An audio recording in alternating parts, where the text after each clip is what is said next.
culture destroying the provincial. Kannada ಸ್ಥಿತಿ ಈ ಸ್ಥಿತಿ ಬರೋಕ್ಕೆ ಕನ್ನಡಿಗರು ಕಾರಣ ಮತ್ತು ಈ ಸನಾತನ ಧರ್ಮವು. ನನ್ನ ಕೃತಿ ಮತ್ತು ನನ್ನ ಜೀವನ ಬಗ್ಗೆ ಕನ್ನಡ ಮನಸ್ಸು ಅಂತ ಕರೆದಿರ್ತಕ್ಕಂಥದ್ದು ಅತ್ಯಂತ ಸೂಕ್ತವಾದ ಪದ. ಅಲ್ಲದೆ ನಾನು ಇವರೆಲ್ಲರೂ ಮಾತನಾಡುವಂಥ ಸಂದರ್ಭದಲ್ಲಿ ನನ್ನ ಕೃತಿಗಳನ್ನು ಕುರಿತು ಮಾತನಾಡುವಾಗ ನಾನು ಇಲ್ಲಿರಬಾರ್ದು, ಖಂಡಿತ ಇರಬಾರ್ದು. ಏಕೆಂದರೆ ಒಂದು ರೀತಿ ಮಾತನಾಡ್ತಕ್ಕಂಥವ್ರು ಮುಜುಗರ ಅನುಭವಿಸ್ತಾರೆ, ಅದು ನನಗೆ ಗೊತ್ತು. ಆದರೆ ಒಂದು ನಾನು ನಿಮ್ಮಲ್ಲಿ ವಿನಂತಿಸಿಕೊಳ್ಳುವುದು, ಬಿಚ್ಚು ಮನಸ್ಸಿನಿಂದ ಮಾತನಾಡಿ. ನಾನೊಬ್ಬ ಪ್ರೇಕ್ಷಕ ಅಂತ ತಿಳ್ಕೊಳ್ಳಿ. I am the audience, not the writer. ಆದ್ದರಿಂದ ನಾನು ವಿನಂತಿಸಿಕೊಳ್ಳುವುದು ಏನೆಂದರೆ, ನೀವೇನನ್ನ ಮಾತನಾಡಬೇಕು ಅಂತ ಬಂದಿದ್ದೀರೋ, ಏನನ್ನ ನನ್ನ ಕೃತಿಗಳಿಂದ ಗ್ರಹಿಸಿದ್ದೀರೋ ಅದನ್ನ ಬಿಚ್ಚು ಮನಸ್ಸಿನಿಂದ ಮಾತನಾಡಿ ದಯವಿಟ್ಟು. ಯಾಕೆ ನಾನು ಯಾವಾಗಲೂ ಎಲ್ಲರಿಂದಲೂ ನಿರೀಕ್ಷಿಸ್ತಕ್ಕಂಥದ್ದು ಮುಕ್ತ ಮನಸ್ಸು, ಫ್ರೀ ಫ್ರಮ್ ಆಲ್ ಪ್ರೆಜುಡಿಸ್. ನನ್ನ ಬೈಬೇಕು ಅಂದರೆ ಬೈರಿ, ಆದರೆ ಅತಿಯಾಗಿ ಹೊಗಳಬೇಡಿ. ಯಾಕೆಂದರೆ ನನ್ನ ಜೀವನದ ಉದ್ದಕ್ಕೂ ಇದನ್ನು ಅನುಸರಿಸಿದ್ದೀನಿ, ನನ್ನ ಕೊನೆ ಉಸಿರು ತನಕ ಅನುಸರಿಸ್ತೀನಿ. You must be free from any prejudice against anybody. That's my request. ಈ ಮಾತನ್ನು ಹೇಳಿ ನಾನು ಏನು ಹೇಳಬೇಕು ಅನ್ನೋದು ನನಗೆ ಗೊತ್ತಾಗ್ತಾ ಇಲ್ಲ. ಆದರೂ ಮೊದಲಿಗೆ ಕನ್ನಡ ವಿಶ್ವವಿದ್ಯಾನಿಲಯದ ಮತ್ತು ಒಂದು ಪ್ರಕಟಣೆಯಲ್ಲಿ ಗುಣಮಟ್ಟವನ್ನು ಕಾಯ್ದುಕೊಂಡು ಬಂದ ಅಭಿನವ ಪ್ರಕಾಶ, ಮತ್ತೊಂದು ಈ ಸೈಂಟ್ ಜೋಸೆಫ್ ವಿಶ್ವವಿದ್ಯಾನಿಲಯ, ಸೈಂಟ್ ಜೋಸೆಫ್ ವಿಶ್ವವಿದ್ಯಾನಿಲಯದ ಕಾರ್ಯಕ್ರಮಗಳಲ್ಲಿ ನಾನು ಹಿಂದೆ ಇದೇ ವೇದಿಕೆಯಲ್ಲಿ ಭಾಗವಹಿಸಿದ್ದೀನಿ. ಅವರು ಸತತವಾಗಿ ಬಂದು ಹೋಗಿ ಮಾತನಾಡೋದಕ್ಕೆ ಅಲ್ಲಿಗೆ ಅವ್ರ ಸಂಬಂಧವನ್ನು ಮುಕ್ತಾಯಗೊಳಿಸುವುದಿಲ್ಲ. ಅವರು ಏನೇ ಕನ್ನಡದಲ್ಲಿ ಕಾರ್ಯಕ್ರಮವನ್ನು ನಡೆಸಿದರೂ ಅವರ ಇನ್ವಿಟೇಷನ್ ಕಳಿಸ್ತಾರೆ. ಅದಕ್ಕಾಗಿ ನಾನು ಅವರಿಗೆ ಕೃತಜ್ಞತೆಯನ್ನು ಅರ್ಪಿಸ್ತೇನೆ. ಏಕೆಂದರೆ ಮಾತಾಡಿ ಬೇರೆ ವೇದಿಕೆಯಲ್ಲಿ ಹೋಗ್ಬಿಟ್ರೆ ನಮ್ಮ ಸಂಬಂಧ ಅಲ್ಲಿಗೆ ಮುಕ್ತಾಯವಾಗುತ್ತೆ. ಈ ಸಂಬಂಧವನ್ನು ಸಂವಿಧಾನದ ಸಂವಾದದ ಸಂಬಂಧವನ್ನು ಅವರು ಮುಂದುವರಿಸ್ಕೊಂಡು ಹೋಗ್ತಾರಲ್ಲ, ಯಾವ ವೇದಿಕೆಗಳು ಹೆಚ್ಚಾಗಿ ಅನುಸರಿಸಿರುವುದನ್ನು ನಾನು ಕಂಡಿದ್ದೆ. ಇದಕ್ಕಾಗಿ ಅವರಿಗೆ ಕೃತಜ್ಞತೆಯನ್ನು ಅರ್ಪಿಸ್ತೇನೆ. ಅಲ್ಲದೆ ಒಂದು ಕ್ರಿಶ್ಚಿಯಾನಿಟಿ ಕಲ್ಟಿನಲ್ಲಿ ಮತದಲ್ಲಿ ಕನ್ನಡವನ್ನ ಪ್ರೋತ್ಸಾಹಿಸ್ತಾರಲ್ಲ, ಅದು ಅತ್ಯಂತ ಮುಖ್ಯ. ಏಕೆಂದ್ರೆ ಇಡೀ ನಮ್ಮ ಕನ್ನಡ ಸಾಹಿತ್ಯದ ಮೂಲವನ್ನು ನೋಡಿದ್ರೆ the contribution by the Christians are much and very great. ಅದಕ್ಕಿಂತ ಹೆಚ್ಚು ಏನಾಗುತ್ತೆ ಅಂದರೆ, ನಾನು ತುಮಕೂರಿನಲ್ಲಿ ಲೆಕ್ಚರರ್ ಆದಾಗ ಅಲ್ಲಿ ನನಗೆ ಕನ್ನಡ ಸೆಮಿನಾರ್ ಒಂದು ಆಗ್ತಾಯಿತ್ತು. ಆ ಸೆಮಿನಾರ್ನಲ್ಲಿ ಇಡೀ ಕನ್ನಡದ ಕಾವ್ಯಗಳನ್ನ, ವೀರಶೈವ ಪುರಾಣಗಳನ್ನು, ಇನ್ನು ಇತರೆ ಕಾರ್ಯಕ್ಷೇತ್ರವನ್ನ ಮಾಡಿರ್ತಕ್ಕಂಥ ಮತ್ತು ರಿಪೋರ್ಟ್ ಅನ್ನು ಸಿದ್ಧಪಡಿಸತಕ್ಕಂಥ ಸಂಶೋಧನಾತ್ಮಕವಾದ ರಿಪೋರ್ಟ್ಗಳು ಅಲ್ಲಿದ್ದವು. ನನಗೆ ಫ್ರೀಯಾಗಿ ಅದನ್ನು ಉಪಯೋಗಿಸ್ಕೊಳ್ಳೋದಕ್ಕೆ ಅವಕಾಶ ಕೊಟ್ಟಿದ್ದು ಆ ಸೆಮಿನಾರ್ನಲ್ಲಿ.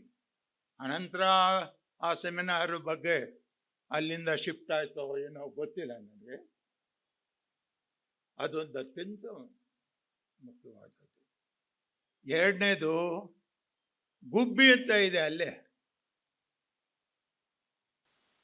ಕನ್ನಡದ ಮೊದಲನೆಯ ಪತ್ರಿಕೆಯನ್ನು ತಂದವರು ಗುಬ್ಬಿಯ ಸೆಮಿನಾರ್. ಈ ಎರಡು ತುಮಕೂರು ಜಿಲ್ಲೆಗೆ ವಿಶಿಷ್ಟವಾಗಿ ಆ ಸೆಮಿನಾರ್ಗಳು ಕನ್ನಡಕ್ಕೆ ಪ್ರೋತ್ಸಾಹವನ್ನು ಕೊಡುತ್ತಾ ಮೂಲ ಚಿಂತನೆಯನ್ನು ಮಾಡ್ತಾ ಬಂದಿದ್ದಾರೆ. ಇದನ್ನಂತ ಜ್ಞಾಪಕವಿರ್ತೇನೆ. ಬೆಂಗಳೂರಲ್ಲಿರ್ತಕ್ಕಂಥ ಆ ಒಂದು ಪುಸ್ತಕ ಭಂಡಾರ ಇದೆಯಲ್ಲ, ಆ ಕಂಟೋನ್ಮೆಂಟಿನ ಸ್ಟೇಷನ್ ಪಕ್ಕದಲ್ಲಿ ಅದ್ಭುತವಾದ ಪುಸ್ತಕಗಳಿವೆ. ನಾನಲ್ಲಿ ಉಪಯೋಗಿಸ್ಕೊಂಡಿದ್ದೇನೆ. ಎರಡನೇದಾಗಿ ಕ್ಷೇತ್ರ ಕಾರ್ಯವನ್ನು ಮಾಡಿ ಆಂಥ್ರೋಪಾಲಜಿಕಲ್ ದೃಷ್ಟಿಯಿಂದ ಸರ್ವೆ ಮಾಡಿದ್ದಾರೆ. ಅನೇಕ ಸರ್ವೆಗಳು, ಒಂದಲ್ಲ ಎರಡಲ್ಲ. ನನಗೆ ಆಶ್ಚರ್ಯ ಆಗತ್ತೆ, ಏನಪ್ಪ ನಮ್ಮಲ್ಲಿ ಮಂತ್ರ ಹೇಳೋದು ಬಿಟ್ಟರೆ ಆ ತಂತ್ರವನ್ನ ಇದುವರೆಗೂ ಜನದ ಮೇಲೆ ಪ್ರಯೋಗಿಸ್ತಾರೆ. ಅದು ಬಿಟ್ಟರೆ ಏನೂ ಇಲ್ಲ.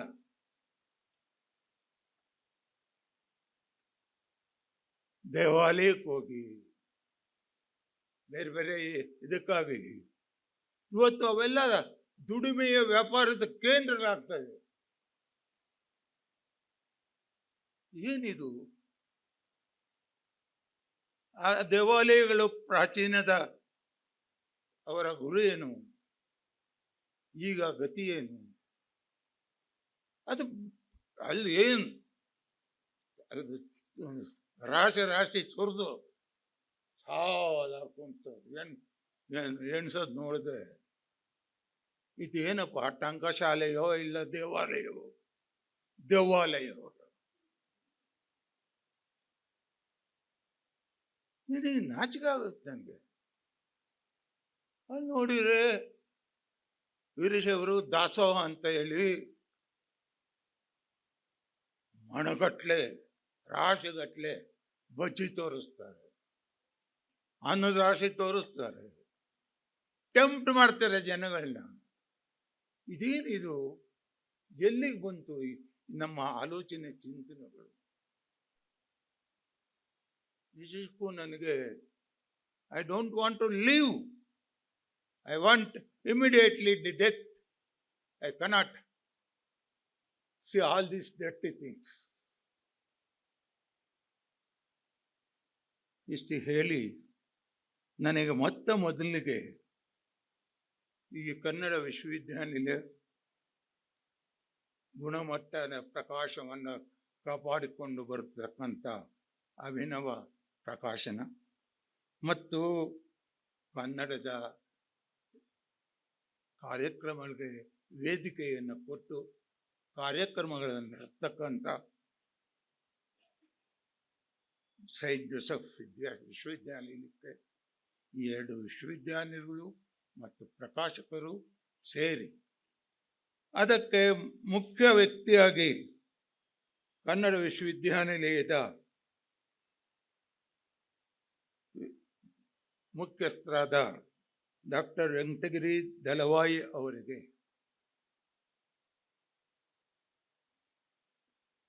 ನನ್ನ ಕೃತಜ್ಞತೆಯನ್ನು ಅರ್ಪಿಸುತ್ತೇನೆ. ನಾನು ಯಾವಾಗಲೂ ಪ್ರಚಾರ ಪ್ರಿಯನಲ್ಲ. ಎಂದೂ ನಾನು ಯಾವ ಪ್ರಚಾರವನ್ನು ಬಯಸಲಿಲ್ಲ ಅಥವಾ ಆ ಮಾಧ್ಯಮಗಳಿಗೆ ಸೊಪ್ಪು ಹಾಕಲಿಲ್ಲ. ನನಗೆ ಬಂದಂಥ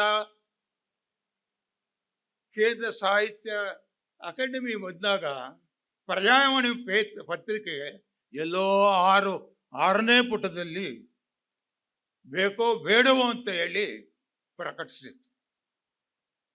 ಇವತ್ತು ಯಾವ ವರ್ಗ ಏನೇ ಸಣ್ಣ ಬಂದರೆ ಮುಖಪುಟದಲ್ಲಿ ಬರುತ್ತೆ. ಅದ್ಯಾಕೋ ನನ್ನ KG ನಾಗರಪ್ಪ ಅಂತ ನಾಗರಾಜಯ್ಯ ಅಂತಲೋ ಏನೇನೋ ಕೆಟ್ಟದಾಗಿ ಹೆಸರಿನಲ್ಲಿ ಪ್ರಕಟಿಸೋದು. ನಿಜವಾಗೂ ಈ ಪತ್ರಿಕೆಗಳು, ಮಾಧ್ಯಮಗಳು, ಈ ವರ್ಗಗಳು, ಈ ಜಾತಿಗಳು ನೋಡಿಕೊಂಡ್ರೆ ನಿಜವಾಗಿಯೂ ಸಂಸ್ಕೃತಿ ನಿಷ್ಠಾವಂತರೇ ನಾವು. ಆ ಸನಾತನ ಸಂಸ್ಕೃತಿಯಿಂದ ಪ್ರಾಂತೀಯ ಸಂಸ್ಕೃತಿಗಳನ್ನು ಹೇಗೆ ನಾಶ ಮಾಡ್ತಾರೆ. How they traditional culture destroying the provincial. Kannada ಸ್ಥಿತಿ ಈ ಸ್ಥಿತಿ ಬರೋಕ್ಕೆ ಕನ್ನಡಿಗರು ಕಾರಣ ಮತ್ತು ಈ ಸನಾತನ ಧರ್ಮವೂ ಕಾರಣ. ಇದರಿಂದ ಏನು ಬಂತು? ಸನಾತನ ಧರ್ಮ ಏನಾರು ವಿಶ್ವವಿಖ್ಯಾತಿ ಆಗಿ ಆಕಾಶದಲ್ಲಿ ಹಾರಾಡ್ತಿದ್ಯಾ? ಇಲ್ಲ. ಅಥವಾ ಕನ್ನಡಿಗರ ಸಂಪೂರ್ಣ ನಾಶ ಮಾಡಿದ? ಅದು ಇಲ್ಲ. ನೋಡಿ ಯೋಚನೆ, ಈ ಕನ್ನಡ ಲೂಟಿಕೋರರ ಮಾಧ್ಯಮವಾಗಿದೆ. ಸರ್ಕಾರದ ಯೋಜನೆಗಳ ಕೋಟಿಗಳ ಹಣದ ವ್ಯಯ ಆಗಿದೆ. ವಾಸ್ತವಿಕವಾಗಿ ಸಂಶೋಧನೆ ಆಗಲ್ಲ. ಸಂಶೋಧನೆ ಆಗುವಂಥ ವಿಶ್ವವಿದ್ಯಾನಿಲಯಗಳಿಗೆ ಪ್ರೋತ್ಸಾಹದ ಹಣ ಇಲ್ಲ. ದುರ್ಗತಿಯಿಂದ ಏನಿದ್ರೂ ಪ್ರಶಸ್ತಿಗಳು ಕೊಡು ಕೊಡು ಕೊಡು.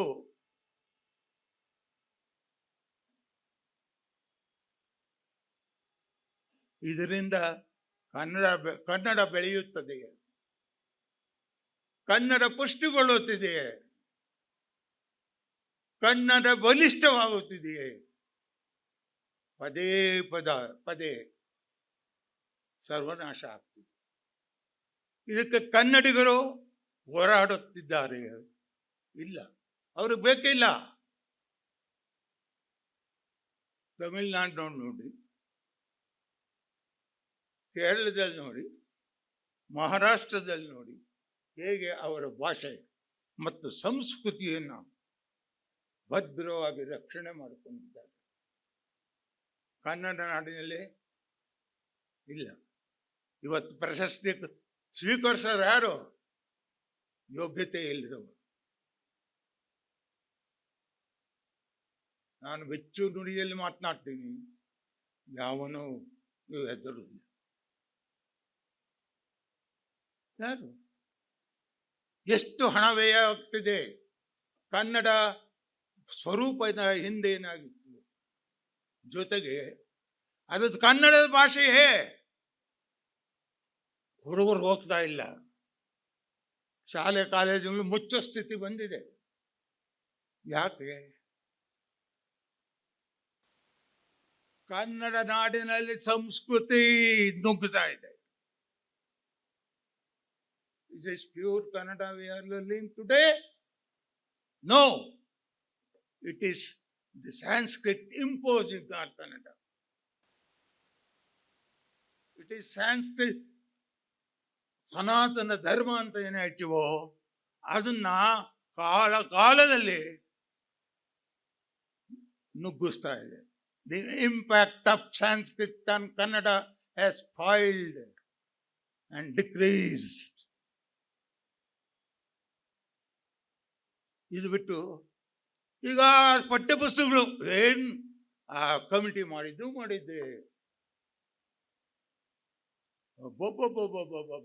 ಏನು ಪುಸ್ತಕ ಬದಲಾವಣೆ ಮಾಡಿದ್ದೆ.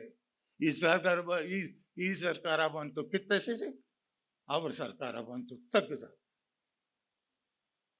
ಏನಿದು ಕನ್ನಡ ಅನ್ನೋದೇನು? ಫುಟ್ಬಾಲ? ಕನ್ನಡ ಸಂಸ್ಕೃತಿ ಫುಟ್ಬಾಲ್ ಏನ್ರಿ? ಯಾರು ಹಣ ವ್ಯವಸಾಯ ಮಾಡ್ತೀರಿ? ಟ್ಯಾಕ್ಸ್ ಹಣ ಕಷ್ಟಪಟ್ಟು ಕಟ್ಟತಕ್ಕಂಥ ಟ್ಯಾಕ್ಸ್ಗೆ ನೀವು ಕೊಡುವಂಥ ಮರ್ಯಾದೆ ಇದೆಯಾ? ಅವು ಪಠ್ಯಪುಸ್ತಕದಲ್ಲಿ ಇವನ್ದೇ ಬೇಕು, ಇವನ್ ಜಾತಿದೇ ಬೇಕು, ಇವನ್ ನಾಯಕಂದೇ ಬೇಕು. ಏನಿದೆ ಅದಕ್ಕೆ ಕಂಪ್ನಿ ಎಂತ ಮಾಡೋದು? ಇದೊಂದು ರೋಗ ಹಚ್ಕೊಂಡ್ಬಿಟ್ಟಿದೆ ಕಂಪ್ನಿಗಳು, ಮಾತೆತ್ತಿದ ಕಂಪ್ನಿಗಳು. ಯಾಕೆಂದ್ರೆ ದೇ ವಾಂಟ್ ಟು ಎಸ್ಕೇಪ್. ಈ ಎಲ್ಲ ಹಲ್ಕ ಕೆಲಸ ಯಾರು ಮಾಡಿಸ್ತಾರೋ ಅವ್ರು ಸಿಕ್ಕಾಕೊಳ್ಳಲ್ಲ. ಹಣ್ಣು ತಿಂದ ನುಂಚ್ಕೊಂಡ ಸಿಪ್ಪೆ ತಿಂದನು, ಸಿಪ್ಪೆ ತಿಂದ ಬದುಕ್ತ ಹಣ್ಣು ತಿಂದ ನುಂಚ್ಕೊಂಡ. ಈ ಪಾಲಿಸಿ ಇಟ್ಕೊಂಡು ಕನ್ನಡ ಏನಾದರೂ ಬೆಳೆಯುತ್ತ? ನಮ್ಮ ಇಲ್ಲಿ ಸೇರಿರತಕ್ಕ ನಮ್ಮ ಎದೆಗಳನ್ನೇ ಮುಟ್ಕೊಂಡ ಯಾವ ಸ್ಥಿತಿಯಲ್ಲಿ ನಾವಿದ್ದೀವಿ? ನಾನು ಇಷ್ಟೇ ಹೇಳೋದು, ಇವತ್ತು ಇಲ್ಲಿ ಕನ್ನಡ ನಾಡಿನ ಆಡಳಿತವಾಗಲಿ ಪಕ್ಷಗಳಾಗಲಿ ಆತ್ಮವಿಮರ್ಶೆ ಇಲ್ಲದೆ ಇರತಕ್ಕಂಥ ಆತ್ಮವಿಶ್ವಾಸ ಮತ್ತು ಆತ್ಮನಿರ್ಭರತೆ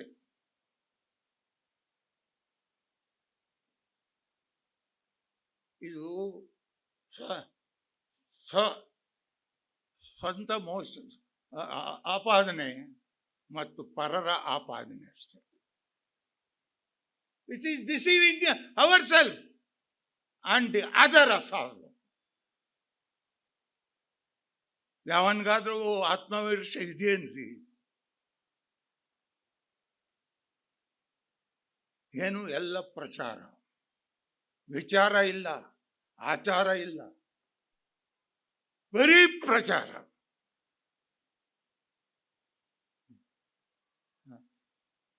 ನಮಗೆ ಕನ್ನಡ ಅಂತ ಈ ದೇಶದಲ್ಲಿ ಯಾಕೆ ಹುಟ್ಟಬೇಕಾಗಿತ್ತು ನನಗನ್ಸುತ್ತೆ. ಯಾಕೆ ಓದಬೇಕಾಗಿತ್ತು, ಬರಗಾರ. ನಾನೊಬ್ಬ ನನ್ನ ಜಾತಿಯ ವೃತ್ತಿಯಲ್ಲಿ ತೊಡಗಿದ್ದರೆ ಸುಖವಾಗಿರ್ತಿದ್ದೆ. ಇವತ್ತು ಓದೋದು ಕಲ್ತಿದ್ದರಿಂದ ನನ್ನ ತಲೆ ಎಷ್ಟು ಕೆಟ್ಟಿದೆ ಅಂದರೆ, ಯಾಕಪ್ಪ ಕತ್ತೆ ವಯಸ್ಸಿನಲ್ಲಿ 93 ವರ್ಷ ರನ್ ಆಗ್ತಾ ಇದೆಯಪ್ಪ. ನಾನು ನನ್ನ ಬಾಲ್ಯದಲ್ಲಿ ಸಾವನ್ನು ಬೆನ್ನತ್ಕೊಂಡು ಹೋಗ್ತಿದ್ದೆ. ಅನೇಕ ಸಾರಿ ನಾನು ಸತ್ತೇ ಹೋಗಬೇಕಾಗಿತ್ತು. ಅಂಥ ಘಟನೆಗಳು ನನ್ನ ಜೀವಿತದಲ್ಲಿ ಮಾಡಿದ್ದೀನಿ. ಆದರೆ ಇವತ್ತು ಏನಾಗಿದೆ, ಎಷ್ಟು ನೋವಾಗಿದೆ ನನಗೆ. ವಿಶ್ವಾಸವೇ ಹೋಗ್ತಾ ಇದೆ. ಹೇಗೆ ಇದನ್ನ ಸೃಷ್ಟಿ ಮಾಡೋದು, ಕಟ್ಟತಕ್ಕಂಥದ್ದು? ಇದು ಯುವ ಜನಕ್ಕೆ ಏನು ನಾವು ಸಂದೇಶ ಕೊಟ್ಟಿದ್ದೀವಿ? ಅವ್ರೇನು ಯಾಕೆ ಈ ಜಗು ಮಾದಕ ವಸ್ತುಗಳ ಒಂದು ನಿತ್ಯ ನೋಡ್ತೀವಿ, ಅದೊಂದು ಝೀರೋ ತಕ್ಕಂಥದ್ದು. ಯಾವಂತ ತಕ್ಕಂತಾರೆ ಅನ್ಸರಿ ತರಕಾಗುತ್ತೇನ್ರಿ? ಅದು ಎಲ್ಲ ಮೋಸ ಮಾಡ್ತಕ್ಕಂಥ ಹೇಳ್ತಿದ್ರು. ದಯವಿಟ್ಟು ಕ್ಷಮಿಸಿ, ಬಹಳ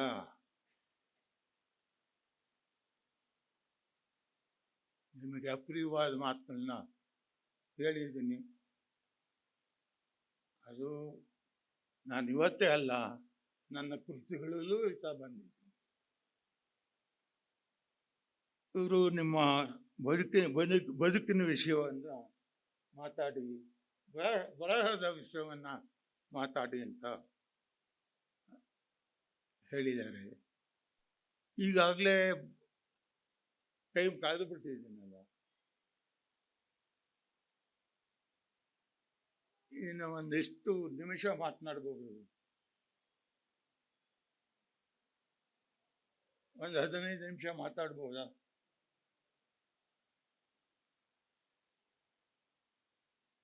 ನಾನು ಹುಟ್ಟಿದ್ದು ಕಲ್ಲೂರು. ಎಂಥ ಮನೆಯಲ್ಲಿ ಹುಟ್ಟಿದೆ ಅಂದರೆ ಮೋಸ್ಟ್ ಅನಕ್ಷರಸ್ಸು, ಬಡತನ, ಕಿತ್ತು ತಿನ್ನುವ ಬಡತನ. ನನ್ನ ಅಜ್ಜಿ ಬೆಳ್ಳೂರು ಮಾಳಮ್ಮ ಅಂತ, ಆಕೆ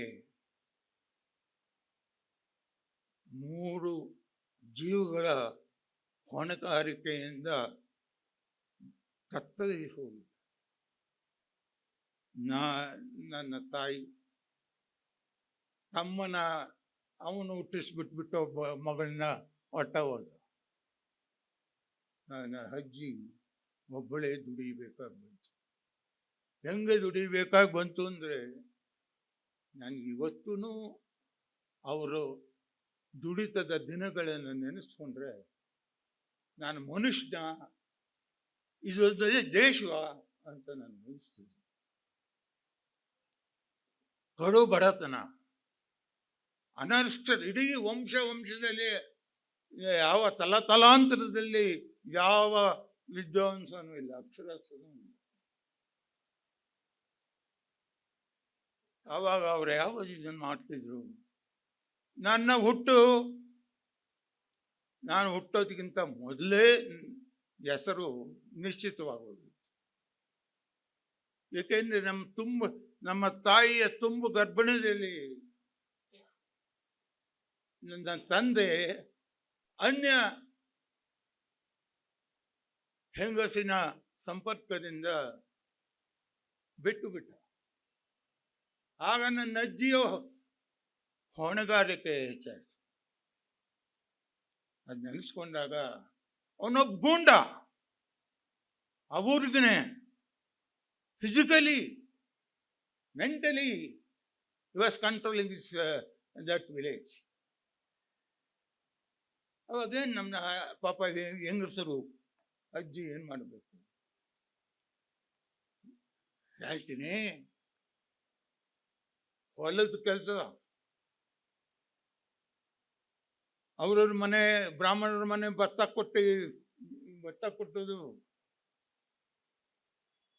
ಆಮೇಲೆ ವೃತ್ತಿಯ ರೇಷ್ಮೆ ತೋರೋದು, ಕುಟ್ಟೋದು.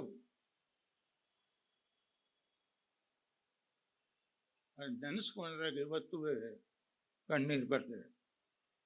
ಆದರೂ ನನಗೆ ಮಾತ್ರ ಅತ್ಯಂತ ಪ್ರೀತಿಯಿಂದ ಅವರು ಊಟ ಮಾಡದೆ ಹೋದ್ರು ನನ್ನನ್ನು ಚೆನ್ನಾಗಿ ಸಾಕಿದ್ರು. ಅದು ನನಗೆ ಇವತ್ತು ನೋವಾಗ್ತಿರ್ತಕ್ಕಂಥದ್ದು. ಅದು at the cost of their life I have borne and brought.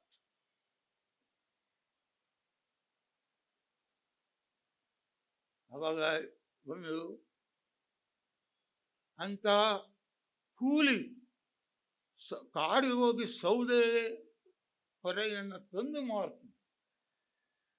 ಇದು ನಾನು ಯಾವತ್ತೂ ಸುಳ್ಳಲ್ಲ, ಯಾಕೆಂದರೆ ಈ ಸಭೆಯಲ್ಲಿ ಏನು ಬೇಕಾದ್ರೂ ಹೇಳ್ಬೋದು. I am sincere and frank. ಇಂಥ ಸ್ಥಿತಿಯಲ್ಲಿ ನನಗೆ ಯಾಕಪ್ಪ ಹೆಸರು ನಾಗರಾಜಪ್ಪ ಅಂತ ಬಂತು ಅಂದರೆ, ತುಂಬ ಗರ್ಭಿಣಿಯಾದ ತಾಯಿ ರಾತ್ರಿ ಮೂತ್ರ ವಿಸರ್ಜನೆಗೆ ಹೊರಗೆ ಬಂದಾಗ ಸಣ್ಣ ಮಿಡಿನಾಗರ ಕಾಲಲ್ಲೇ ಸುತ್ತುತ್ತಿತ್ತಂತೆ. ಅವರೆಷ್ಟು ಇದು ಮಾಡಿದ್ರು ಹೋಗಲಿಲ್ಲ ಅದು. ಕೊನೆಗೆ ಅವರು ಅದನ್ನು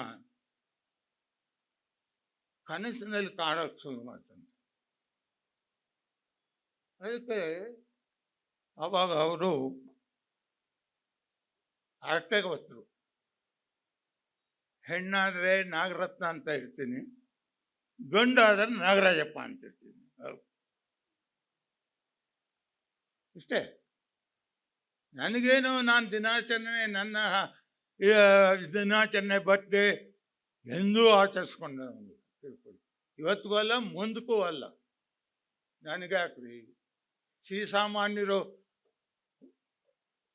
ಆಚರಿಸ್ಕೊಂತಾರೇನ್ರಿ? ಇವತ್ತು ಅರಮನೆ ಅಂಗಳಲ್ಲೇ ಹೋಗ್ಬೇಕು ಇವನು ಆಚರಿಸ್ಬೇಕು. ಯಾಕೆ? ಇವನು ದುಡಿದಿದ್ದ ಸಾವಿರಾರು ಜನನ ಹೀರಿ ಸಂಪಾದನೆ ಮಾಡಿದ. ಇವತ್ತು ಧರ್ಮವನ್ನು ಕಂಟ್ರೋಲ್ ಮಾಡ್ತೀವಿ, ಭ್ರಷ್ಟಾಚಾರವನ್ನಾರ ಕಂಟ್ರೋಲ್ ಮಾಡ್ತಿದ್ದಾನೆ. Really tell me. ನಾನು ಭ್ರಷ್ಟರೊಂದಿಗೆ ಭ್ರಷ್ಟನೆ. We can't live pure life.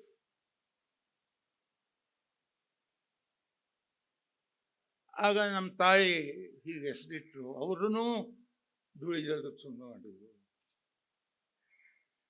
Primary school.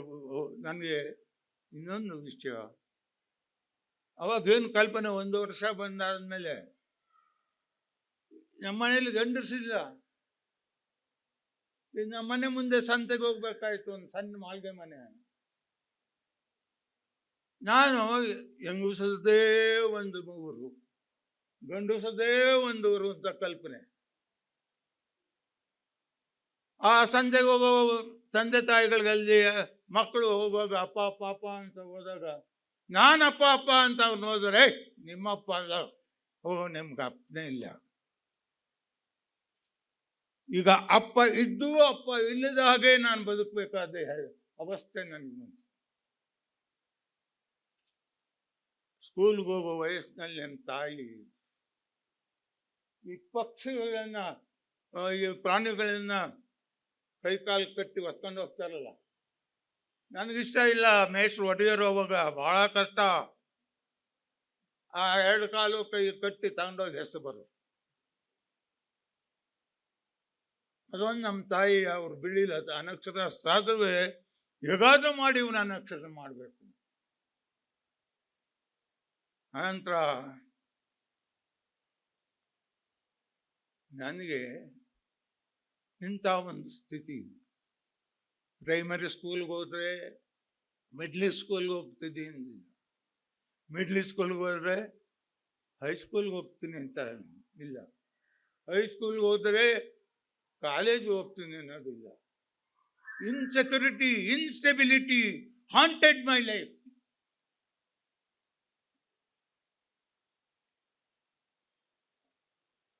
ಆವಾಗ ಕಡಬಕ್ಕೆ ಹೋದಾಗ ಪ್ರೌಢಶಾಲೆ, ಈ ಮಿಡ್ಲ್ ಸ್ಕೂಲು ಮತ್ತು ಪ್ರೈಮರಿ ಸ್ಕೂಲ್ನಲ್ಲಿ ಯಾವಾಗ ಹಳ್ಳಿಗೆ ಹೋಗ್ತಿದ್ದೋ, ಇವ್ರು ಕೆಲಸಕ್ಕೆ ಹೋಗ್ತಿದ್ದೋ, ಆ ಸಮಯ ನೋಡಿಕೊಂಡು ನಾನು ಈಜಾಡೋದು ಕಲಿಯೋದು, ಪೋಲಿ ಹುಡುಗರ ಜೊತೆ ಓಡಾಡೋದು, ಸಾಹಸ ಕೆಲಸ ನಾನು. ಅವಾಗ ಒಳ್ಳೆ ಫ್ರೀ ಫ್ರೀಡಮ್ ಸಿಗ್ತದೆ ನನಗೆ. ಅವ್ರು ಬಂದು ಪಾಪ ಏನೂ ಹೇಳ್ತಿಲ್ಲ, ಅವರೇ ಸುಸ್ತಾಗಿ ಜಾಗ ಇರೋದು. ಅವಾಗ ಅಂಥ ಸಾಹಸ ಕೆಲಸಗಳಿದ್ದಾವೆ. ಪ್ರೌಢಶಾಲೆಗೆ ಹೋದಾಗ ಅದೇನೋ 2 ಪದಗಳು. ಏನು ಅಂತಂದರೆ ಸೈನ್ಸ್ ಆ್ಯಂಡ್ ಆರ್ಟ್ಸ್. ಆ ಮೇಷ್ಟ್ರು ಟೀಚ್ ಮಾಡಿ, ಆರ್ಟ್ಸ್ ಅಂದರೆ ನಂಬಿಕೆ, ಸೈನ್ಸ್ ಅಂದರೆ ರ್ಯಾಷನಲ್. ಅವಾಗ ಏನಿಲ್ಲ ಇದು ಅಂತೇಳಿ ನನಗೆ ಆ ಸೈನ್ಸ್ ಭಾಳ ಇಷ್ಟ ಆಯಿತು. It is A rational thinking. ಆವಾಗ ನಾನು ನಮ್ಮ ಹಳ್ಳಿ ಹತ್ರ ಗಾವ್ ಸಿಂಗ್ ಅದು ಗೊತ್ತು, ದೊಡ್ಡ ಜಾತ್ರೆ. ಅವಾಗ ಇನ್ನು ಇದು ಸೈನ್ಸ್ ಅನ್ನೋದು ತಲೆಗೊಪ್ಪಿಬಿಟ್ಟು ಹೋದೆ. ಆ ಗಾವ್ಸ್ ಚಿಗೇನೋ ಒಂದು ಕುರಿ ಮರಿ ತಗೊಂಡು ಇಟ್ಟ ಬಾಯ್ಗೆ ಹೋಗಿ ಕಿತ್ಕೊಂಡೆ. ನೋಡಿ ತುಂಬ ಜನ, ಇವ್ ಯಾರಲ್ಲ ಇವನು, ಇವನ್ನೇ ಸಿಗಿದು ಬಿಡಿರಿ. ನಿಜ ವಾಸ್ತವವಾಗಿ ನಾನು ಹೇಳ್ತಾ ಇದ್ದೀನಿ, ಸಿಗಿದು ಬಿಡಿ ಅಂತ ಎಲ್ಲರೂ ಮುತ್ಕೊಳಕ್ ಬಂದರು. ಆ ಕುರಿನ ಅದು ಹೊಡೋಗಳು. ಆವಾಗ ಪೊಲೀಸ್ನವನು ಬಂದ, ಹೆಂಗೋ ನನ್ನ ಇದಕ್ಕೆ ರಕ್ಷಣೆ ಕೊಟ್ಟು ನಾನು ಹಳ್ಳಿಗೆ ಹೋಗಿ. ಒಂದು ಘಟನೆ, ಇಂಥದ್ದೇ 100 ಘಟನೆ. ನಾನು ಅನ್ವೇಷಕ ನನ್ನದೇ ಒಂದು. ಆವಾಗ ನನಗೆ ಒಂದು, is there good spirits on the earth? ದೇವರಿದ್ದಾನೋ? Is there any evil spirits on the earth? ದೆವ್ವಗಳಿದೆಯೋ? What is the nature of the human being? ಮನುಷ್ಯರ ಸ್ವಭಾವ ಏನು? ಆ ದೇವರ ವಿಷಯವಾಗಿ ಇವತ್ತು ಸ್ಪೆಕ್ಯುಲೇಷನ್ನೇ, ಯಾವನು ಸ್ಪಷ್ಟವಾಗಿ ಹೇಳಕ್ಕಾಗೋದಿಲ್ಲ. ದೆವ್ವಗಳು ಅದೇ ಸ್ಥಿತಿ, speculation. Man is a firm. We cannot fathom the nature of human being. ವಿಚಿತ್ರವಾದ ಮನುಷ್ಯ. ಇವತ್ತು ಯಾವನಾದ್ರೂ ಇವನು ಸಂತ, ಇವನು ಸಂತೆ ಮಂದಿ ಅಂತ ನಿಶ್ಚಯ ಮಾಡಿ ಅವನ ಗುರುತಿಸೋಕ್ಕಾಗತ್ತ? ಇವತ್ತಿಗೂ ನಮಗೆ ಆತ್ಮದ ಆಲೋಚನೆಗಳು, ಚಿಂತೆಗಳು, ಈ ಭಕ್ತಿ, ಅವುಗಳ ಸ್ಪಷ್ಟವಾಗಿ ಹೇಳಕ್ಕಾಗತ್ತ? ಬೇರೆ ಬೇರೆ ಪಂಥಗಳು, ಬೇರೆ ಬೇರೆ ಇದು ಅಷ್ಟೇ. ಮಿಸ್ ಆಯಿತು. ಆವಾಗ ನನಗೆ ಹೈಸ್ಕೂಲ್ಗೆ ಹೋದಾಗ ಒಳ್ಳೆ ಫ್ರೀಡಮ್ ಆಯಿತು. ಪಕ್ಕದ ಊರಿನಲ್ಲಿ ಒಂದು ಅವ್ನು ಕೋಲ್ ಮುಟ್ಟಿದ್ರೆ ಹೆಂಗಸರೆಲ್ಲ ಕುಣಿಯೋರು. ಇದೇನಪ್ಪ ಹುಚ್ಚು. ನಾನು ಮೊದಲೇ ಶುರು ಮಾಡಿದೆ ಈ ಇದನ್ನು. ಸುಮಾರು 1 ವರ್ಷ ಅಲ್ಲಿ ಓದಿದ್ದು ನೋಡಿ. ಕೆಟ್ಟ ಬಟ್ಟೆ ಹಾಕ್ಕೊಂಡು, ಆ ಗುಬ್ಬಿಯಿಂದ ಅಲ್ಲಿ ಇಳ್ಕೊಂಡು, ಅದರ ಮೂಲ ಗೊತ್ತಾಯ್ತು. ಏನು ಹೇಗೆ ನಡೀತವೆ ಇವು ಈ ಪವಾಡಗಳು ಸ್ಪಷ್ಟವಾಗಿ ಗೊತ್ತಾಯ್ತು. ಅಲ್ಲಿ ಹೇಗೆ ಗುಬ್ಬಿಯ ವೇಶ್ಯರು ಬಂದು ಈ ಹೊಸ ಭಕ್ತರು ಬಂದಾಗ ಅವ್ರನ್ನ ನೂಕೋದು ತೊಲ್ಲೋದು ಮಾಡಿ ಕುಣಿತಾ ಇದ್ದು. ಕಂಪ್ಲೀಟ್ಲಿ ನನಗೆ I dissolution about all this. ಈ ಪವಾಡಗಳು, ಈ ಮಂತ್ರಗಳು, ಇದು ಎದುರಿ. ಅವಾಗ ನನಗೆ ಇಡೀ ಎಲ್ಲಿ ಹೋದ್ರು, ಯಾವ ಮಠದಲ್ಲಾಗಲಿ ಪವಾಡ ನಡೀತಿದ್ದೆ, ಹೋಗ್ತಾ ಇದ್ದೆ. ಇಡೀ ನನ್ನ ಲೈಫು ಅನೇಕ ಸಾರಿ ಪ್ರಾಣ ಕಳ್ಕೊಳ್ಳೋ ಸ್ಥಿತಿ ಬಂದೆ. ಸನ್ಯಾಸಗಳನ್ನ ನೋಡೋದು. ನಾನು ಉದ್ದಕ್ಕೂ ಅದೇನೋ ಅದು ಕತೆ. ಈ ಕಾವಿ ಭಟ್ಗೂ ನನಗೂ ಒಳ್ಳೆ ಸಂಘರ್ಷ. ಅವರು ಇನ್ನೊಂದು ಡೌಟ್ ನೋಡೋದು, ಇವರು ರಿಯಲಿಯೇ ಸನ್ಯಾಸಿ. ಇವತ್ತು ನನಗೆ ಈಗೇನು ಅನಿಸುತ್ತೆ ಅಂದರೆ, ಈ ಕಾವಿ ಬಟ್ಟೆ ಅದೇ ಒಂದೇ ಗಟ್ಟಿ, ಅದರ ಒಳಗಡೆ ಏನೂ ಇಲ್ಲ, ಕೊಳ್ತೋಗಿದೆ.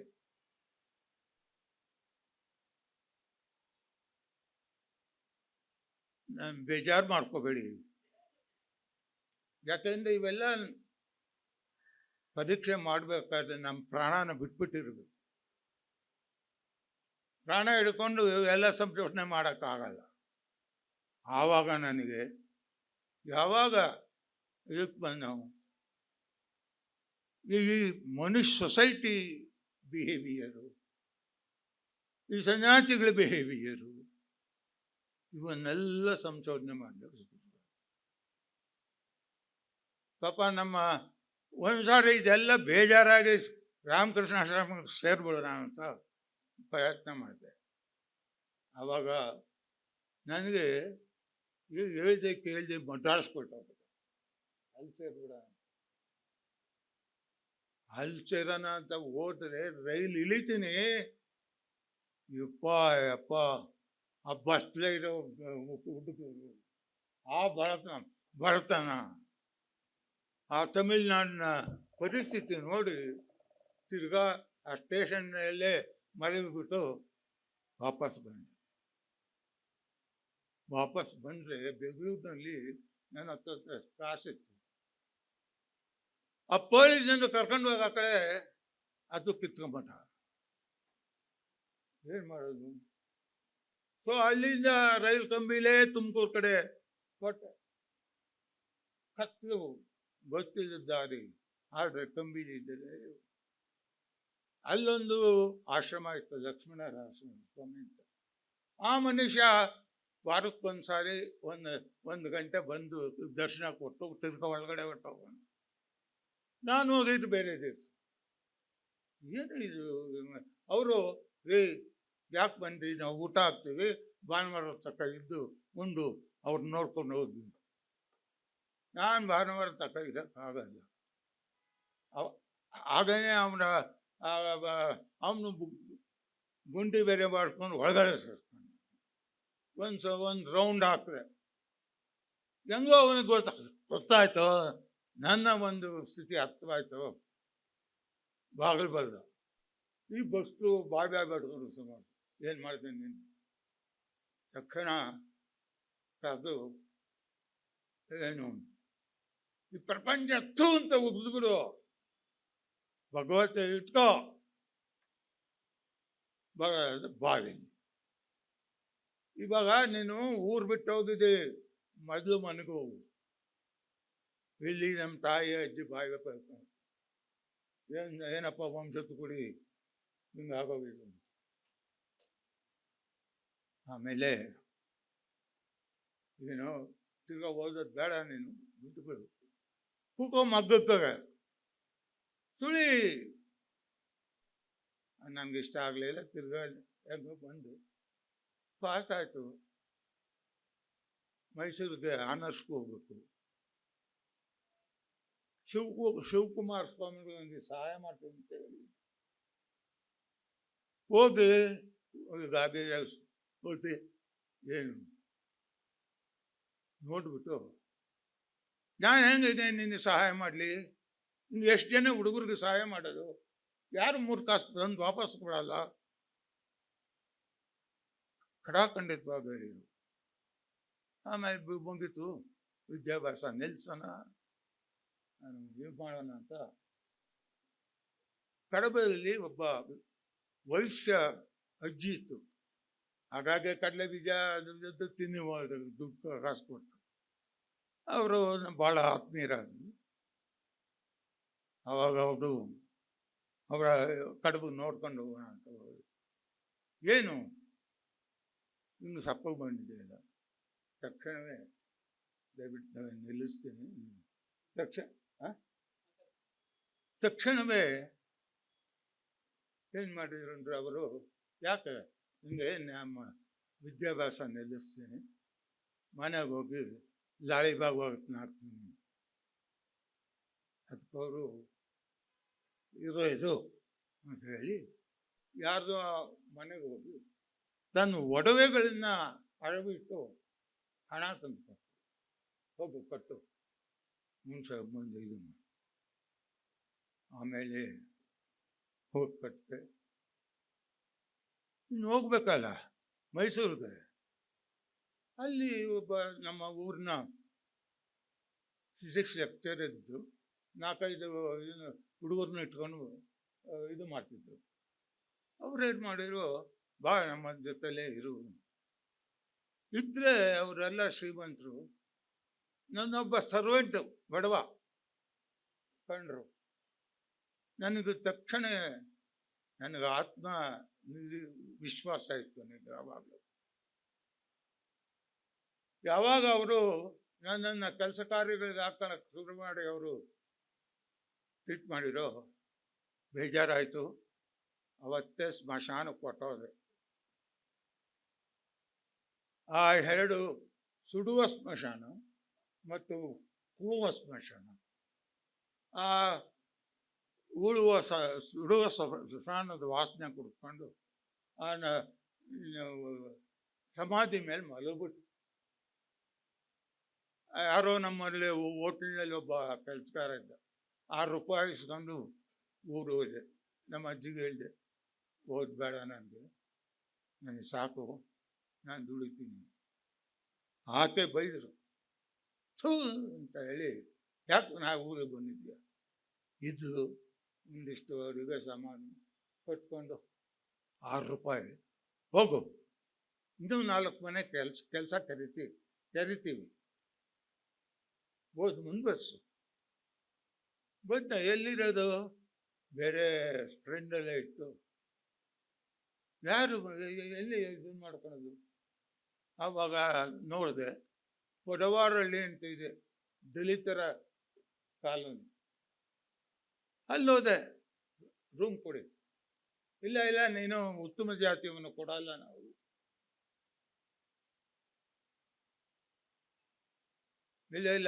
ಇಲ್ಲ ಕೊಡ್ರಿ, ಪರವಾಗಿಲ್ಲ. ಉತ್ತಮ ಜಾತಿ ಯಾವುದು, ಕೆಟ್ಟ ಜಾತಿ ಯಾವುದು, ನನಗೆ ಬೇಕಾದ್ದು ಒಂದು ರೂಮಪ್ಪ. ಆಮೇಲೆ ಅವನು ಒತ್ತಾಯ ಮಾಡಿದ್ರೆ 3 ರೂಪಾಯಿಗೆ ರೂಮ್ ಗೊತ್ತ.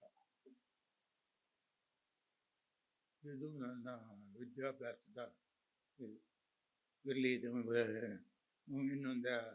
ಇದೊಂದು ಹೇಳ್ಬಿಟ್ಟು, ಯಾಕೆಂದರೆ ಸ್ಮಶಾನದ ವಿಷಯವಾಗ ಇರ್ತಿದ್ದ.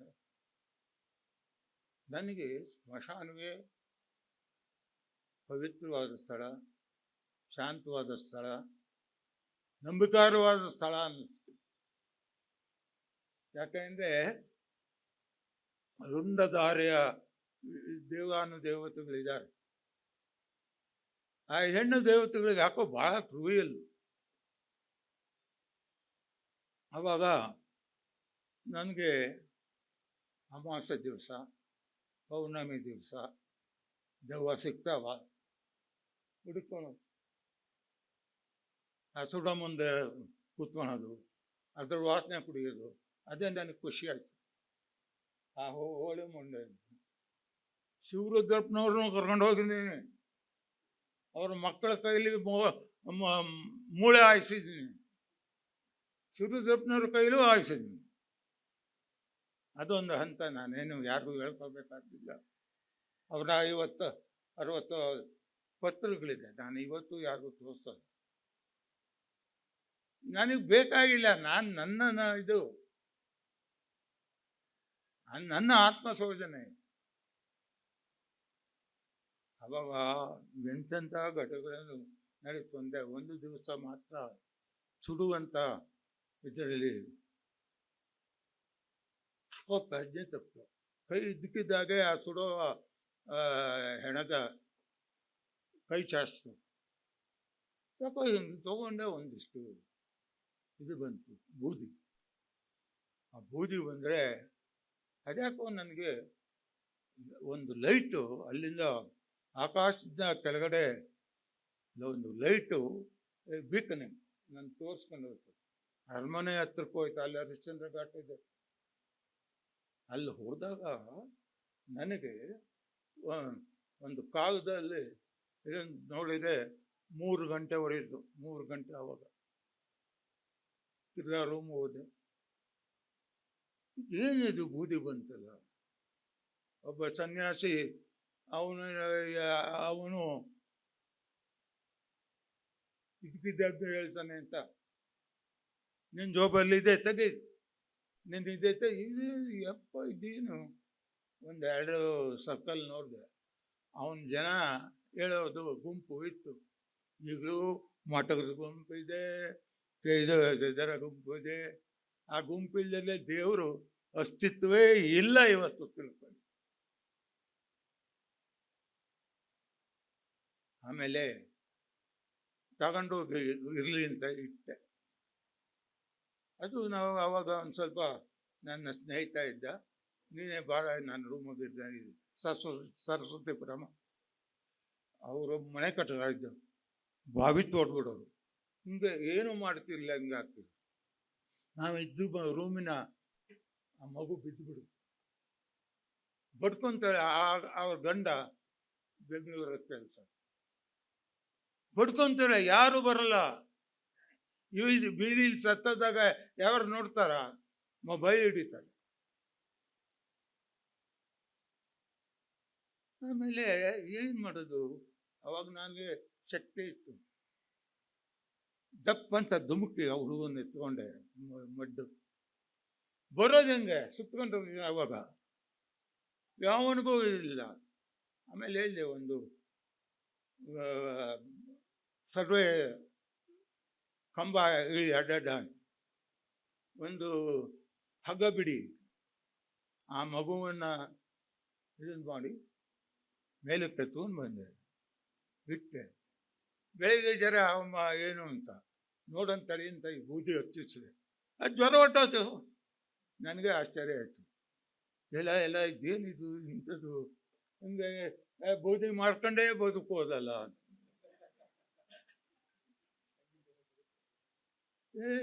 ಆಮೇಲೆ ನನಗೆ ಅದನ್ನು ಬೂದಿನ ಇನ್ನೊಬ್ಬ ಸನ್ಯಾಸಿ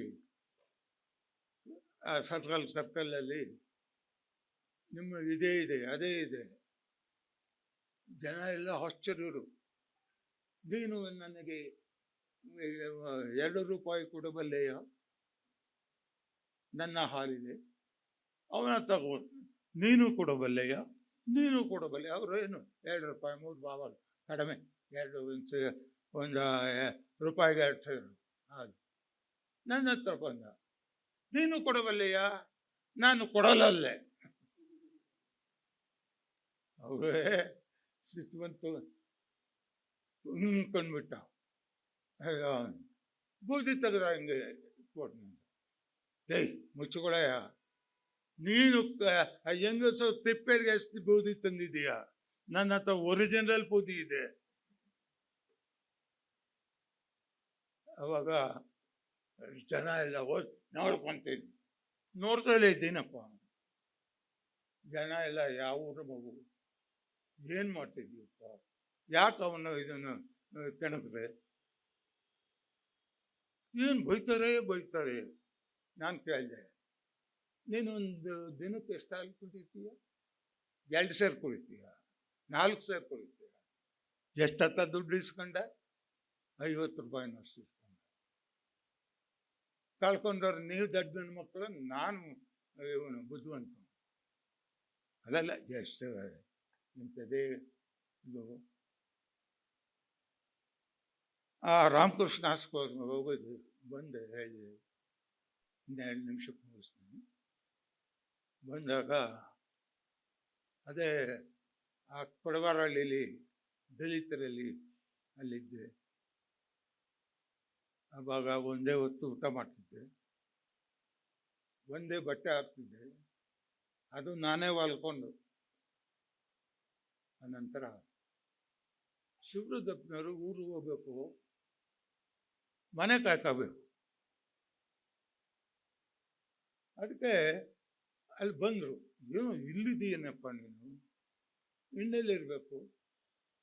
ನನಗೆ ಭಿಕ್ಷೆ ಬೇಡಿ ಪಟ್ಟಿ ಬಡವನಾಗಕ್ಕೆ ಇಷ್ಟ ಇರಲಿಲ್ಲ. ಆಗ ಅವರು, ಈಗಪ್ಪ ಮನೆಗೆ ಹೋಗ್ತೀನಿ, ಇರ್ತೀಯ? ಏನು ಇಲ್ಲ ಅನ್ನೋಕ್ಕಾಗಲ್ಲ, ಇದ್ದೆ.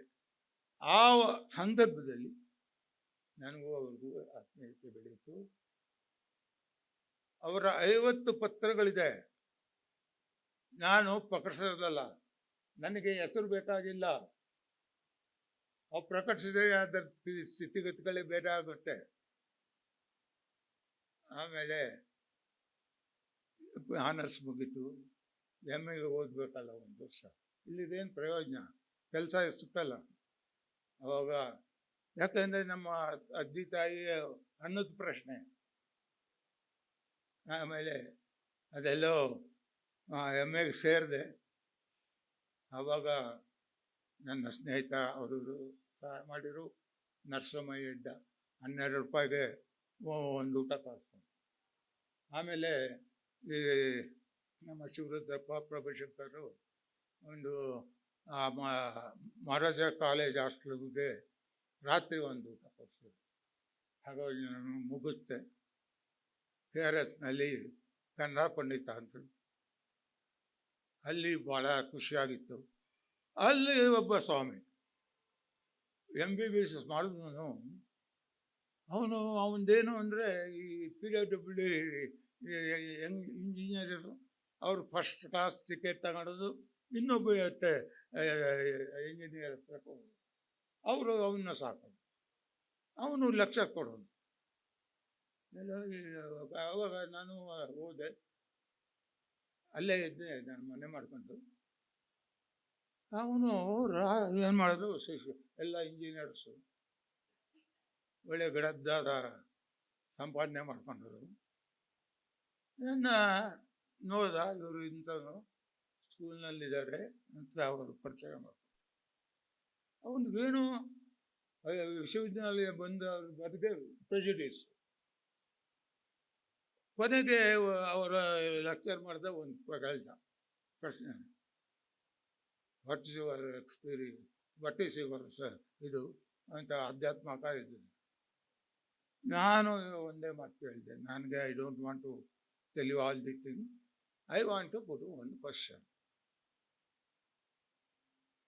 ಅವಾಗ ಹೇಳಿದೆ, ಅವನಾಲೆ ಮುದುಕ, can you summarize your experience of spiritual life in 2 sentences without quoting from the other scripture? ಅವನಿಗೆ shock ಆಗೋಗ್ಬಿಡ್ತು. No, I have no expectation. Then why do you ask my question? ತಿರ್ಗಾ ಅವನೇನು ಮಾಡ್ಬಿಟ್ಟ, ಅಯ್ಯೋ ಅವ್ರ ತಾಯಿ ಕಳಿಸಿ ಅವ್ರಿಗೆ ನಮಸ್ಕಾರ ಮಾಡಬೇಕು, ಅವನು ಹುಚ್ಚ ನೋಡಿ. ಆಮೇಲೆ ಎಕ್ಸಿಕ್ಯೂಟಿವ್ ಇಂಜಿನಿಯರ್ಗೆಲ್ಲ ಹೇಳಿ ನಮ್ಮ ತಾಯಿನ ಅವರು ಜೀಪ್ ಕಳಿಸಿ ಕಲ್ಲೂರಿಗೆ ಕರ್ಸ್ಕೊಂಡ್ರೆ ಅವ್ರು ಊಟ ಮಾಡಿಸಿ ಇದು ಮಾಡಿದ್ರೆ, ನಮ್ಮ ತಾಯಿ ಅಳೋರು.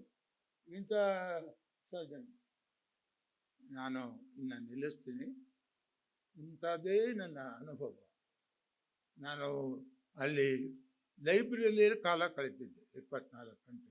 ಸ್ಮಶಾನ, ಬಿಟರ್ಸ್ ಕಾಲೇಜು, ಇದು ನನ್ನ ಜೀವನ. ಒಂದು ಅನ್ನ ಮಾಡ್ಕೊಂಡು ತಿನ್ನೋದು, ಅಲ್ಲಿ ಬಡವರ ಕಾಲೋನಿ ಎಲ್ಲ ಸುತ್ತೋದು, ಸ್ಲಮ್ಸ್ನ ಹತ್ತದಲ್ಲಿ ಬೆಟ್ಟಕ್ಕೂ ನದಿ ದಂಡೆಯಲ್ಲಿರೋದು, ಇದೇ ನನ್ನ ಸಾಹಸವಾದ ಬದುಕು. ಇದು ನನ್ನ ಬರವಣಿಗೆ ಮೇಲೆ ಇದು ಪರಿಣಾಮ. ಅಲ್ಲಿ ತುಮಕೂರಲ್ಲಿದ್ದಾಗ ಆರ್ಟ್ಸ್ ಇರೋ ಮಟ್ಟ ಬಂದು ಸ್ವಾಮಿಗಳಿಗೆ ನಾನು ಹತ್ರ ಇರೋದು ನೋಡಿಬಿಟ್ಟು, ಎಳೆ ನೀನು ಬಂದು PhD ಕೊಡಿಸ್ತೀನಿ, ಇದು ಮಾಡು. ನನ್ನ ಗ್ರಹಚಾರ ನೋಡ್ಬಿಟ್ಟು, ಏನು subject? Social and economical elements in vachanas ತಂದೆ. ಆಮೇಲೆ ಸ್ಟಡಿ ಮಾಡ್ತೀನಿ, ಥೀಸಿಸ್ಗಿಂತ ಆ್ಯಂಟಿಥೀಸಿಸ್ ಜಾಸ್ತಿ ಆಯ್ತು. ಅಯ್ಯೋ ಇದ್ರ ಮನೆ ಹಾಳಾಗ ನಾನು ಬೇಡ ಅಂತ. ಅಲ್ಲ ಆಮೇಲೆ ಏನು ಮಾಡಿದ್ರು ನಾನು ಹೋಗಲೇ ಇಲ್ಲ. ಅದ್ರ ಫಲ ನನ್ನ ಮರುಚಿಂತೆ.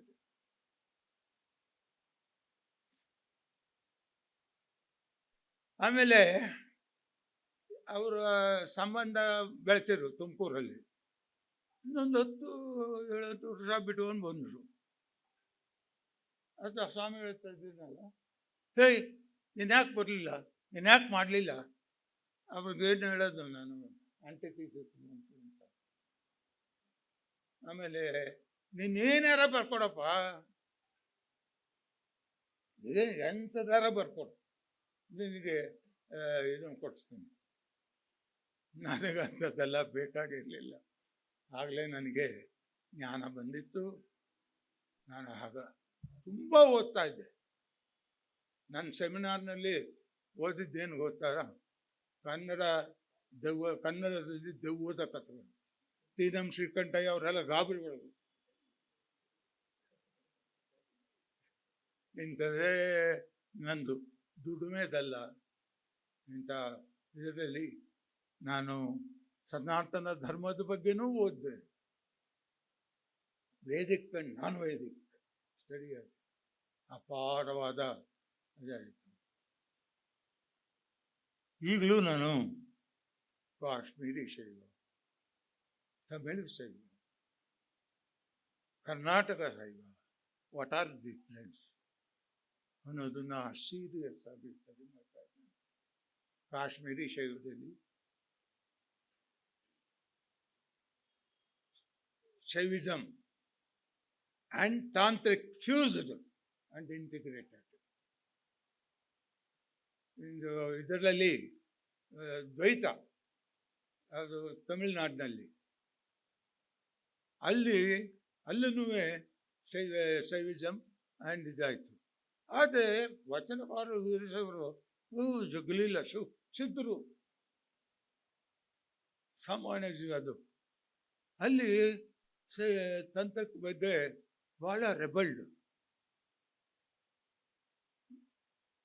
ಕಾಶ್ಮೀರಿ ಶೈವ ಅದ್ವೈತ, ತಮಿಳು ಶೈವ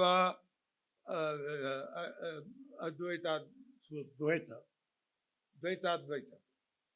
ಕರ್ನಾಟಕದ ಏನು ಶಕ್ತಿ ವಿಶಿಷ್ಟಾದ್ವೈತ, femininity. Devotion is femininity. Femininity ಅಂದ್ರೆ ಏನು? ಇಲ್ಲೂ ಈ ಶೈವಿಸಮ್ ಆ್ಯಂಡ್ ಶಾಂತಿಸಮ್ ಇಂಟಿಗ್ರೇಟೆಡ್, ಬಟ್ ನಾಟ್ ಇನ್ ವಚನ ಸಾಹಿತ್ಯ. They thought that is very pure. ದಯವಿಟ್ಟು ಕ್ಷಮಿಸಿ, ಇನ್ನೊಂದು ಸೆಂಟೆನ್ಸ್ ಹೇಳ್ಬಿಟ್ಟು ನಾನು ಮುಕ್ತಾಯ ಹೋಗ್ತೇನೆ. ಏನು ಅಂತಂದರೆ, ಈ ದೀಕ್ಷಾ ಮತಾಂತರ ಆ್ಯಂಡ್ ಒರಿಜಿನಲ್ ಇದು ಮತಗಳು, ಸನಾತನ ಧರ್ಮ ಹುಟ್ಟಿನಿಂದಲೇ ನಿಷ್ಕರ್ಷ. ವೀರಶೈವ ಧರ್ಮ ದೀಕ್ಷೆಯಿಂದಲೇ ಅವನು ವೀರಶೈವ ಆಗೋದು. ಹಾಗಾದರೆ ಸಾಮಾನ್ಯ ಭಕ್ತರು ಅವರು ಮನುಷ್ಯರಲ್ಲ. ಇವರು ಕ್ರಿಶ್ಚಿಯನ್ ಬಗ್ಗೆ ಈ ಮತ ಕಲೆಕ್ಟ್ ಮಾಡುವಾಗ ಒಂದು ಸಮಸ್ಯೆ ಇರೋದು. Christian Lingayat, Christian Vokkaliga, Christian Dalit, ಈ ಮನುಷ್ಯ ಹೋರಾಡಿ ಅದು ರಿಮೂವ್ ಮಾಡೋದು. ನಾನು ಕೇಳ್ತೀನಿ, ಒಕ್ಕಲಿಗ ಲಿಂಗಾಯತ, ದೇವಾಂಗ ಲಿಂಗಾಯತ, ದಲಿತ ಲಿಂಗಾಯತ, ಇದರ ಬಗ್ಗೆ ಯಾರ ಒಂದು ಮಾತು ಎತ್ತಿದ? Is it not a contradiction? How India is running the political and social and economical field. Are we worthy of human beings? ನಮಗೆ ಮಾನವೀಯತೆ ಇದೆಯಾ? We are all inhumans, not human beings at all. ಇಷ್ಟು ಮಾತೇಳಿ ಈ ನನ್ನ ಕೃತಿಗಳಲ್ಲಿ, ಈ ನನ್ನ ಅನುಭವ, ಗ್ರಂಥಾಧ್ಯಯನ ಮತ್ತು ಕ್ಷೇತ್ರ ಸಂಶೋಧನೆ ಇವೆಲ್ಲವೂ ಇಂಟಿಗ್ರೇಟ್ ಆಗಿ ಇರ್ತಕ್ಕಂಥದ್ದು. ಒಂದೇ ಒಂದು ಸೆಂಟೆನ್ಸ್, ನಮ್ಮ ಬಾಡಿಲೂ ಹೈರಾರ್ಕಿ ಇದೆ. ಪಂಚಭೂತಗಳು ವರ್ಷ, ಇದು ತಲೆಯ ಇದರಲ್ಲಿ ಬರ್ತಕ್ಕಂಥ ಇಂಟೆಲೆಕ್ಚುಯಲು ಅದು ಶ್ರೇಷ್ಠ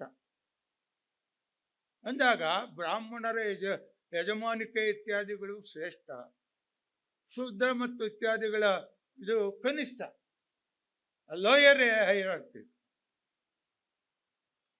ಬಟ್ ಒಂದು ಹೇಳ್ತೀನಿ, ಉತ್ತರ ಮತ್ತು ದಕ್ಷಿಣ ಧ್ರುವ ಎರಡನ್ನೂ ಯುನಿಟಿ ಸಾಧಿಸ್ಬೋದು. ಆದರೆ ನಮ್ಮ ದೇಹದಲ್ಲಿ ಇರ್ತಕ್ಕಂಥ ಈ ಹೈರಾರ್ಕಿಯನ್ನು ಸಮಾಜಕ್ಕೂ ಅನ್ವಯಿಸಿದರು, ಪುರುಷಾರ್ಥಕ್ಕೂ ಅನ್ವಯಿಸಿದರು, ಎಲ್ಲದಕ್ಕೂ ಅನ್ವಯಿಸಿದರು. ಅವರು ಬದುಕಲಿಲ್ಲ, ನಮ್ಮನ್ನು ಬದುಕಲಿಲ್ಲ. ಭಾರತ ಗೋಳ್ಮುಂಡೆ ತುರುಬಿನಿಸ್ಕೊಂಡಾಗೆ ಅಷ್ಟಿದೆ, ಎಷ್ಟಿದೆ, ವೇದ ಉಪನಿಷತ್ ಅಂತ ಬಡ್ಕೊಂತೀವಿ.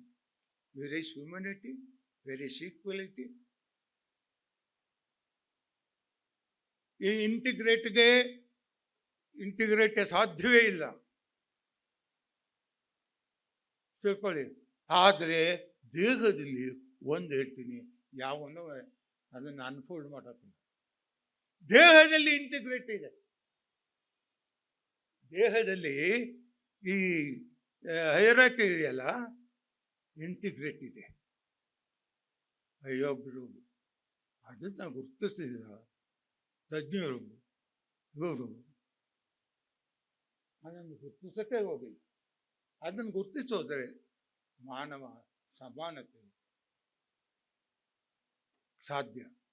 ಎಲ್ಲಿವರೆಗೂ ಹೈರಾರ್ಕಿ, ಮೇಲೋಕೇಳು, ಯಜಮಾನಿಕೆಗಳು ಇರುತ್ತೋ ಅಲ್ಲಿನ ತನಕ ಈ ಇಂಡಿಯಕ್ಕೆ ಭವಿಷ್ಯ ಇಲ್ಲ ಅಂತ ಹೇಳಿ ನನ್ನ ದಯವಿಟ್ಟು ದೀರ್ಘಕಾಲ ತಗೊಂಡಿದ್ದಕ್ಕೆ ನಿಮ್ಮ ಕ್ಷಮೆಯನ್ನು ಕೇಳಿ ನನ್ನ ಮಾತನ್ನು ನಿಲ್ಲಿಸ್ತೇನೆ.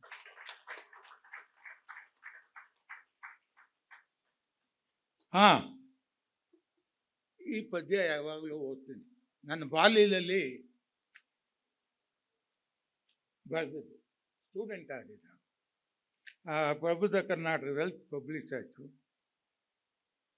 ಹದಗೊಳಿಸು, ಅದರ ಹೆಸರು ಹದಗೊಳಿಸು.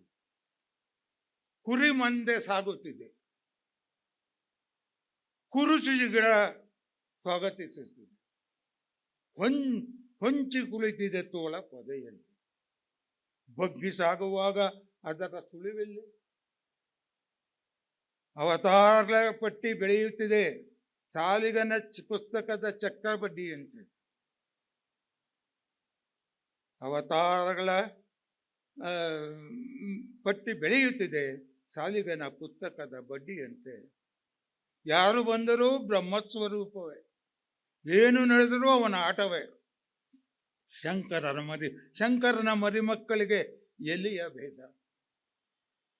ಬುದ್ಧ, ಬಸವ, ರಾಮಕೃಷ್ಣ, ಗಾಂಧಿ ಎಲ್ಲರೂ ಮತ್ತೇರಿಸಿ ಪ್ರಚೋದಿಸುವ ಮಂದಿ. ಮತ್ತೇರಿದ ಕೆಂಪೇರಿದ ಕಣ್ಣ ಮುಂದೆ ನೂರಾರು ಕುಣಿತ. ಕಾಡಿಬೇಡಿ ಬಂದ ಅಧಿಕಾರ, ದೇವರು ಕೊಟ್ಟ ವರ. ನಾಲೆಗೆ ಮೊಟಾರು ಚಕ್ರ, ಬ್ಯಾಕ್ವರ್ಡ್ ಅಂಡ್ ಫಾರ್ವರ್ಡ್. ಕಾವಿ ಕಾಕಿ ಕಾದಿ, ಓ ಬಗ್ಗು ಹದಗೊಳಿಸು ಬೆನ್ನು ಮೂಳೆಯ. ಇದು ಪದ್ಯ ನನ್ನ ಬರವಣಿಗೆ, ನನ್ನ ಜೀವನವನ್ನು ಪ್ರತಿಬಿಂಬಿಸ್ತಕ್ಕಂಥ ಒಂದು ಪದ್ಯ. ಅದು ಜಯ ಕರ್ನಾಟಕದಲ್ಲಿ ಡಿಸೆಂಬರ್ 1967 ಪ್ರಕಟವಾಗಿದೆ. ದಯವಿಟ್ಟು ನನ್ನ ಮಾತಿಗೆ ಬೇಸರ ಆಗಿದ್ದರೆ, ದೀರ್ಘವಾಗಿ ತಗೊಂಡ್ರೆ ನನ್ನನ್ನು ಕ್ಷಮಿಸಿಬಿಡಿ. ನಾನು ಎಲ್ಲಿಯೂ ಒಪ್ಕೊಳ್ತಿರ್ಲಿಲ್ಲ. ಇದು 5-6 ವರ್ಷಗಳಾದ ನಂತರ ಈ ವೇದಿಕೆಯಲ್ಲೇ ನಾನು ಬರೋಕ್ಕೆ ಒಪ್ಕೊಂಡೆ. ಎಲ್ಲರಿಗೂ ಇವತ್ತು ಈ ವ್ಯವಸ್ಥೆ ಮಾಡಿರ್ತಕ್ಕಂಥ ವಿಶ್ವವಿದ್ಯಾಲಯ, ಅಭಿನವ ಪ್ರಕಾಶ ಮತ್ತು ನೀವು ಓದ್ತಕ್ಕಂಥ ಪ್ರಬಂಧಗಳು ಎಲ್ಲರಿಗೂ ನನ್ನ ವಿನಂತಿಯನ್ನು ಸಲ್ಲಿಸಿ